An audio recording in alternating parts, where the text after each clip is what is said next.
Hi everyone, and welcome to another edition of, well, we decided to call it Davy Jones's Locker Room last time. We haven't had too many complaints, so we'll stick with that for now. And we'll see how many guests we can get through in this difficult time. We have a legend with us today. This is a man that, when I first started watching Sunderland, he arrived a few years after that and burst onto the scene and tore up defences in what was then Division 3 and then into Division 2 and the old First Division as well. Marco Gabbiadini is with us by the power of Zoom. How are you, Marco? Hi, Davey. How are you? Yeah, I'm very well, thank you. Well, I'm trying to cope as best as I can, the same as everybody else right now. Yeah. I mean, there's a huge void in my life, which is football shaped. How much are you missing it? Yeah, I mean, obviously, I do 4 nights a week. I do a show for BBC Radio Newcastle, obviously following quite closely the escapades of Sunderland in the modern era, which is, as you can expect, a little bit up and down. But yeah, I'm certainly missing that. Day-to-day football activity, obviously not as much as it used to be, but just the general news and what the buzz, what's going on, the big games, what's coming, and sport in general as well. To be fair, I do quite enjoy, the rugby and the skiing. Late winter skiing was interesting, and I'm disappointed as well for the Olympics looking like it's not going to go ahead as well. The hope is for all of us that we get to finish the season at whatever level. But for those who haven't had that fortune, do you feel for them a little bit? Yeah, I think some of the leagues have been a little bit premature and a bit of a vested interest. My son's playing for a team called Jersey Bulls. He lives on the island of Jersey, but they've been playing in the I think it's the Southern Counties division, which is sort of the entry level of the pyramid. And they've won 27 out of 27 league games this year. Wow. And they've just been told that the league's sort of voided. But they'd already gained enough for promotion before that. So I'm not sure what the case is going to be for them. And I think there's another team. Is it Vauxhall Motors, I think, as well, have done the same in another division. So, I think realistically, I'm not quite sure whether, if this goes on longer than we all hope, will they have time to start next? Would it be better off to finish this season, or, do you cram the games in? Or, I'm just a little bit unsure at the moment. Some of the decisions are being made a bit early, but I guess footballers are only going to get answered in the due course of time, Marco. But I want to use my little time machine to whisk everyone back to those heady days. Well, they weren't heady days. I mean, let's be honest. This was when you joined the club. The club was at its lowest ebb in the third division of English football for the first time, and it's only now that we've gone back there again. September the 23rd, 1987, Marco Gabbiadini arrived for the princely sum of £80,000, signed by Dennis Smith. Now, was he the key to this whole thing for you, Marco? Yeah, obviously, I think Dennis had been my manager at York City, where I joined the club a little bit late, actually. I went back to sixth form to do my A-levels because there wasn't really any academy system at that time, especially at a club the size of York City. And although I'd played for their youth team, and actually while I was in sixth form, I was going and playing for their reserve side in the old-fashioned I've forgotten the name of it now. It was the Central League, wasn't it? The famous Reserve League. And that. Yeah. And, I was playing at places like Filbert Street and Highfield and places like that midweek, and then going back to school the next day. So that was great. But I think it came to, Dennis offered me the chance to sort of join as a late apprenticeship, the old-fashioned apprenticeship to York City. In about, when was that? That was about 85, I think it was. And yeah, so it was obviously a big influence on my early development, gave me my debut at York, and York were doing quite well at that period. They were in the same division as Sunderland, in the old third division. They had some very good players. They had people like John Byrne and Gary Ford and John McPhail. Had, quite a successful run. I think they were the first team to get 100 points the season before I signed for them, getting promoted from the fourth division. So Dennis and Viv Busby as well, he was his coach. and Viv was a striker, so he was very influential in my development as well. So yeah, that's how that came about. And then Dennis came to Sunderland in that sort of after that terrible relegation to the 3rd division, but wasn't something I was greatly aware of as a Yorkshire boy, down in York. I wasn't, I knew Sunderland was a big club. I didn't know, the massive back history to the club. So when they came in for me, it was a little bit, I remember it was Bobby Saxton was a manager at York, and he said to me, look, there's a big club in for you. And I was hoping it was like, I don't know, Leeds United or somebody just up the road, Sheffield, one of the Sheffields. And he said Sunderland. And for a moment, sort of my heart sank because I knew they were in the same division as us. But then I remembered we played them the previous year in the Cup at Roker Park for York City. And it was one of my, I came on a sub in that game.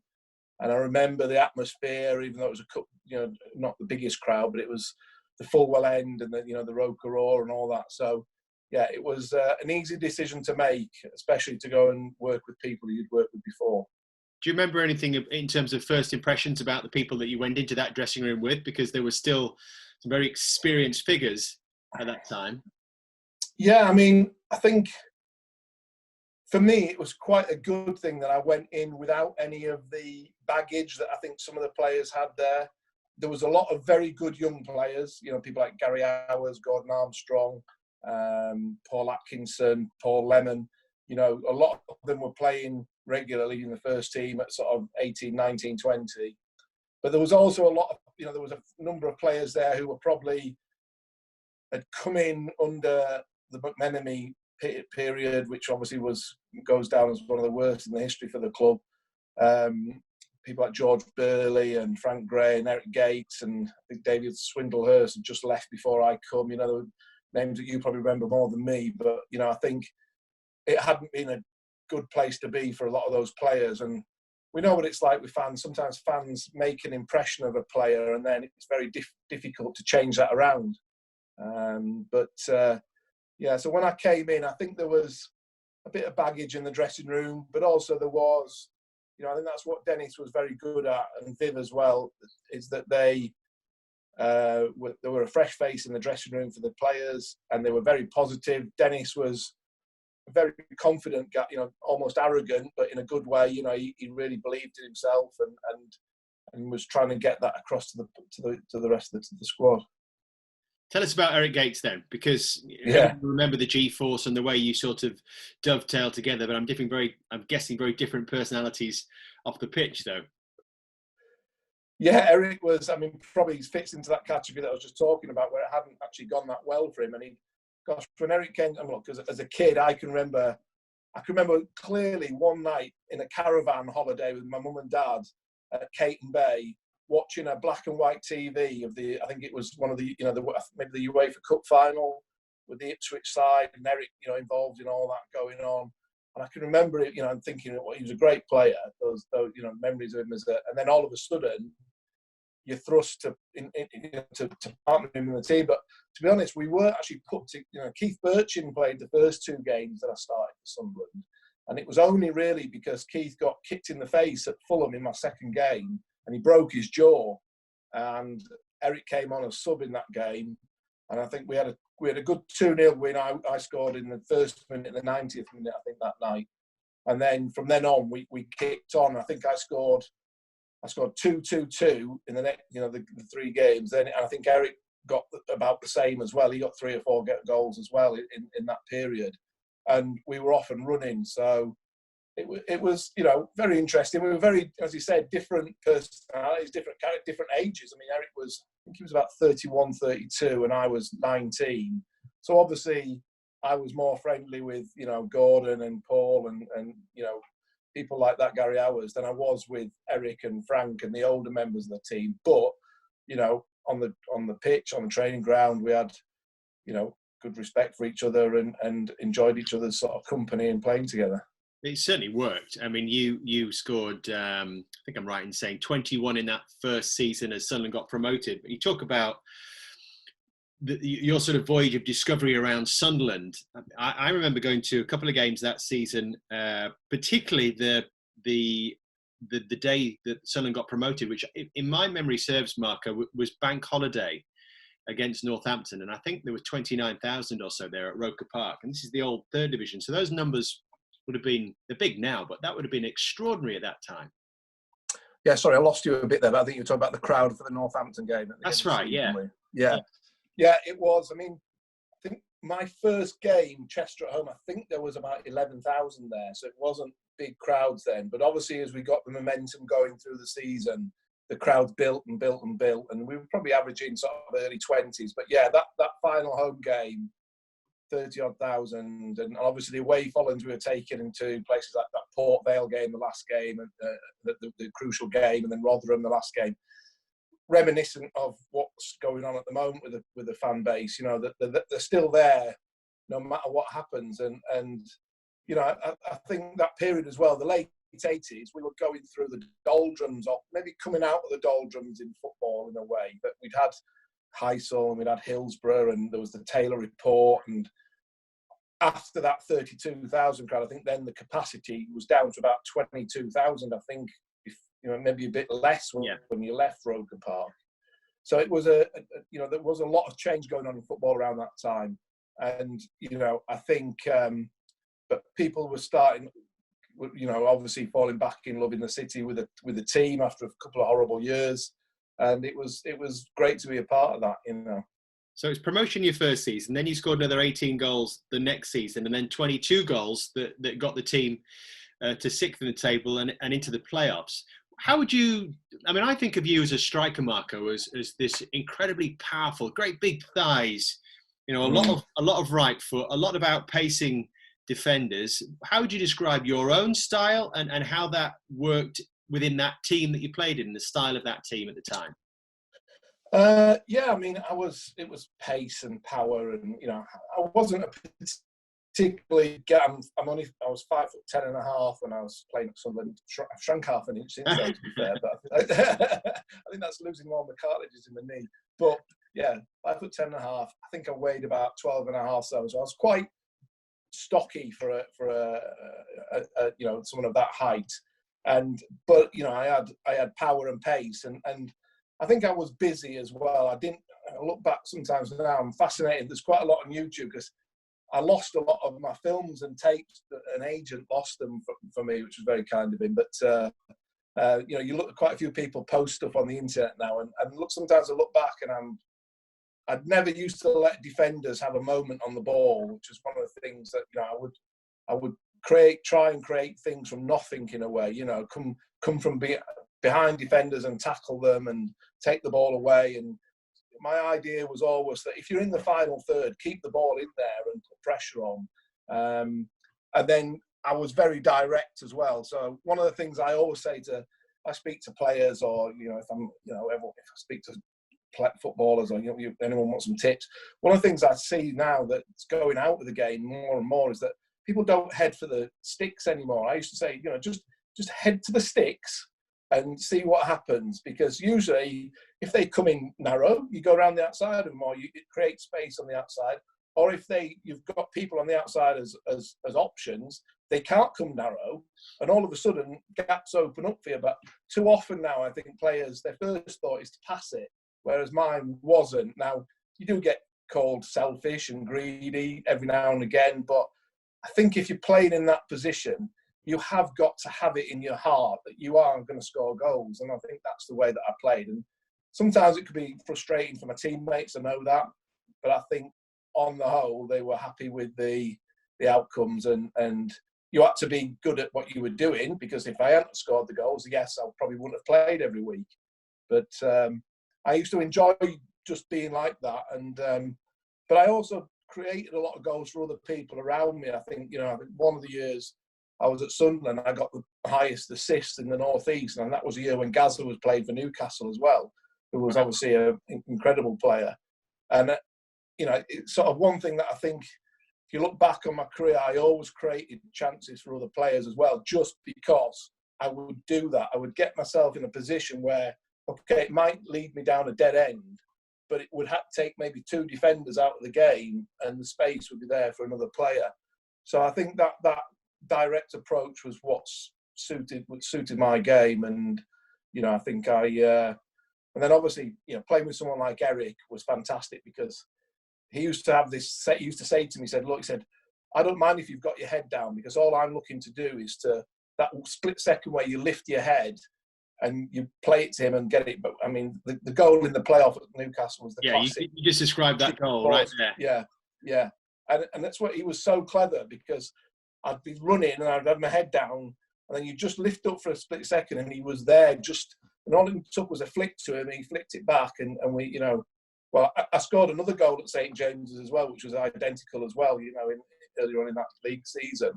And it was exciting and risky, but it was nice because Dennis and Viv, as manager and coach, they liked to be like that, and the other players, I mean, people like Gary Howers and Gordon Armstrong, they were our two outside midfielders, or, they weren't really wingers, but they both got into, double figures, regularly, as well as so there was goals all the way through the team as well.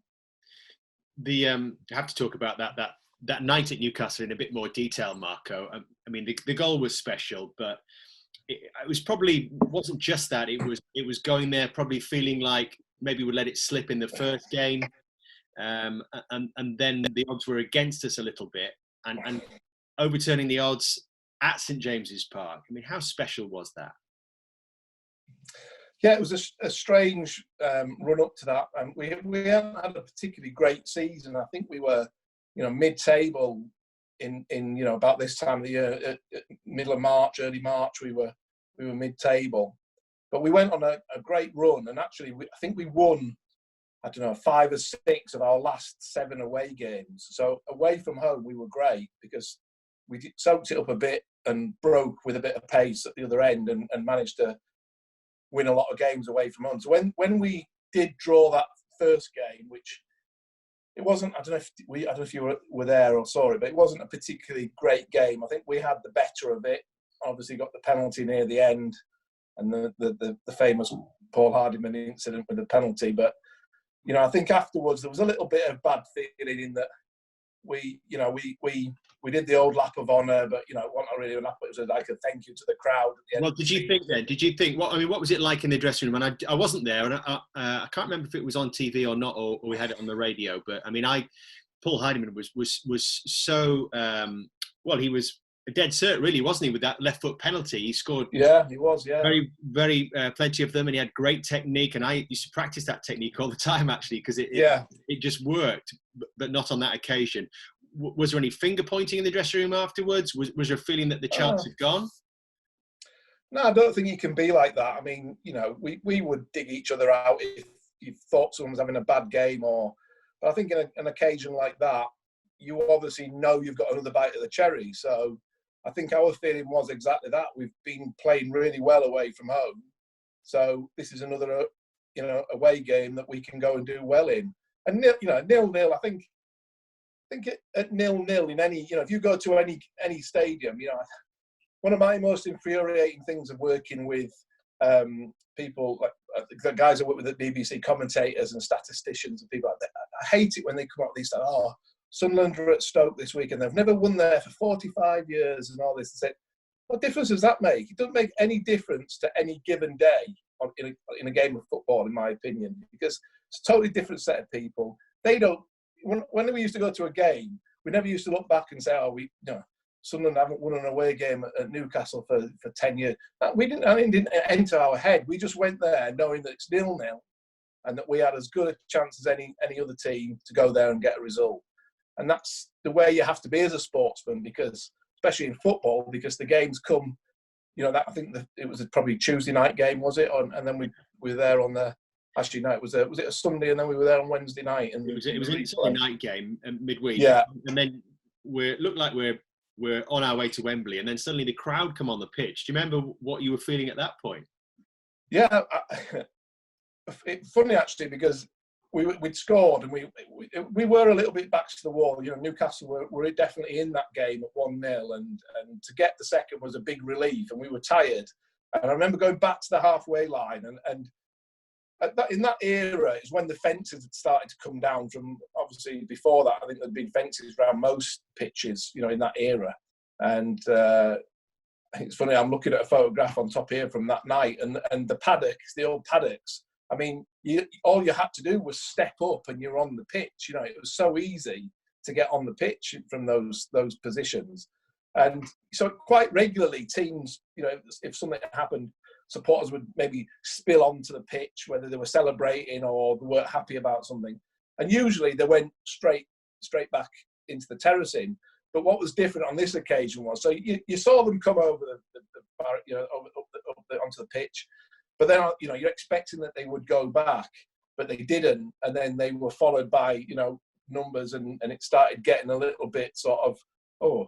And it's funny because on the video, you see I actually go down and sort of pull my socks up around my shin pads while sort of looking as if I'm, you know, like not too concerned, but like also looking where the escape route was as well. But yeah, it was a little bit hairy, especially for obviously Tony Norman and Benno and the lads at the back. But I think a couple of them got a boot up the arse, but not particularly nice. But it was a strange evening, because I don't know if you ever went to the old St James's Park, but the tunnel there used to have like a lot of stadiums, used to have a real slope on it like that. So when you got to the top of the tunnel, you couldn't actually see the pitch. You could bend down and just see the bottom of people's legs running, and there was horses and people.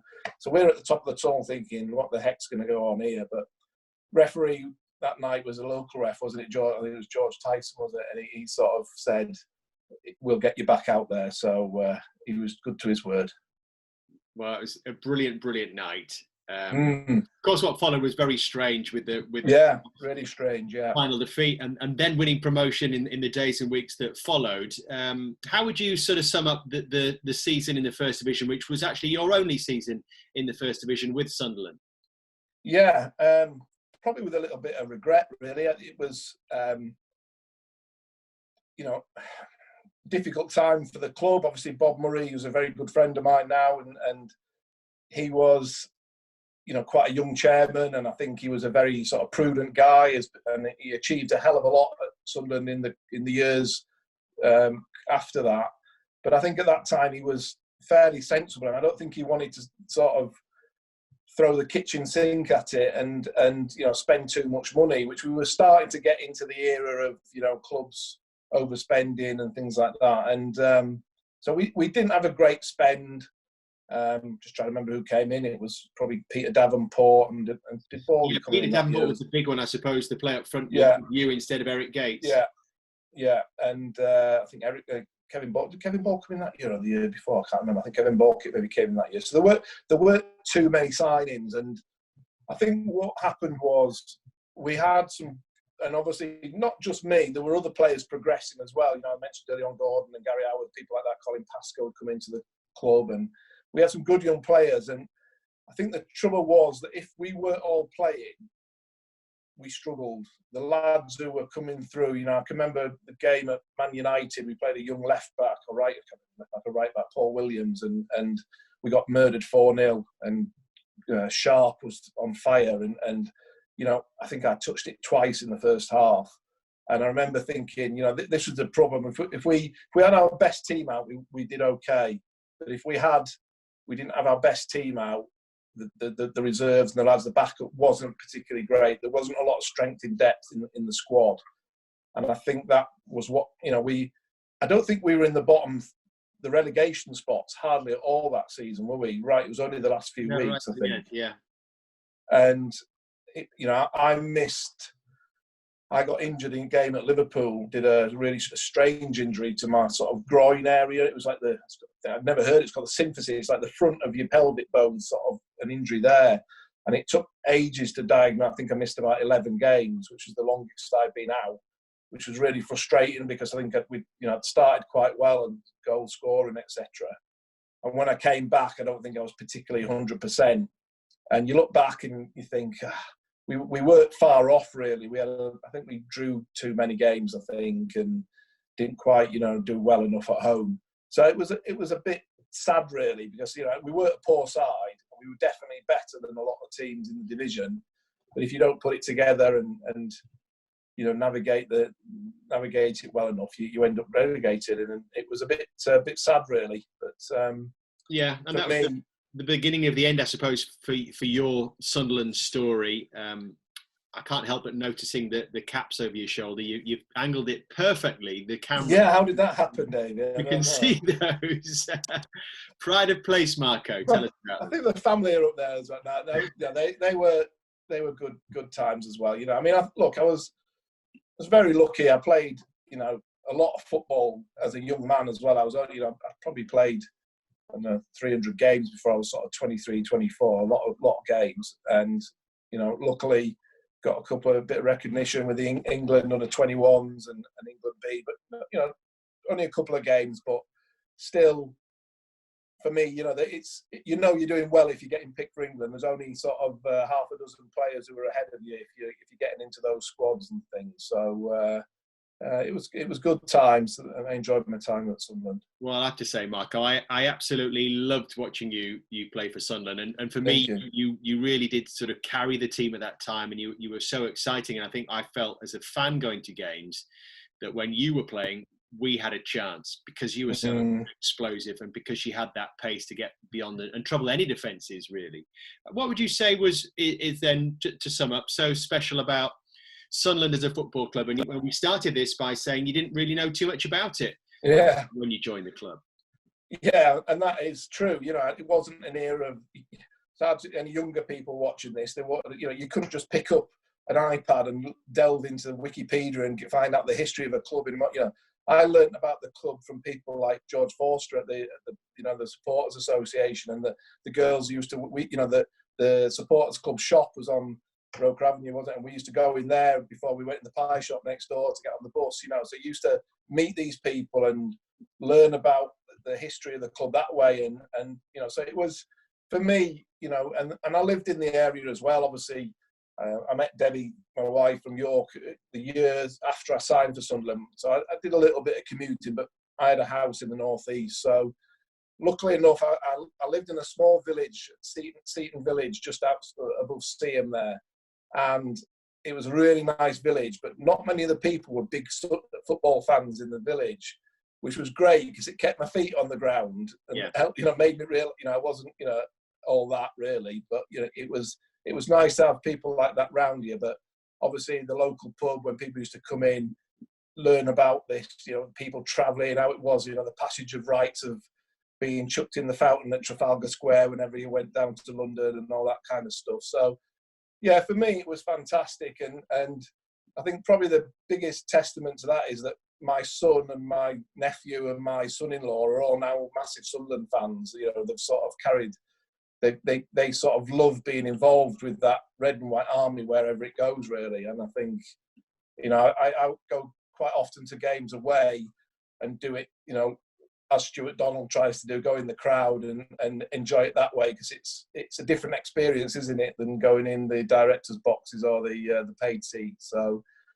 yeah, I think just the passion. I mean, things like, I can remember we used to go on those long journeys down south, and we always used to do them by coach in those days. There's no flights really, not very often. And we used to pass the buses from Wingate and, you know, all the villages, and they'd be going at like 40 miles an hour, and we'd be whizzing past and think, oh, they've got a long journey home. And you sort of had admiration for their effort, really. So it's those kind of little memories that I sort of have that make it sort of hard to break the ties with the club, really. Great stuff. Marco, it's been an absolute pleasure. And well, it's been lovely for me to hear about some of those stories and remind myself of that journey. And I'm sure it will appeal to a lot of other people as well. Thanks for taking your time to talk to us today, Marco. All the best to you. All right, David. And best wishes to everybody in these difficult times as well. Yeah, well said. All the best, Marco. Cheers now. Bye-bye.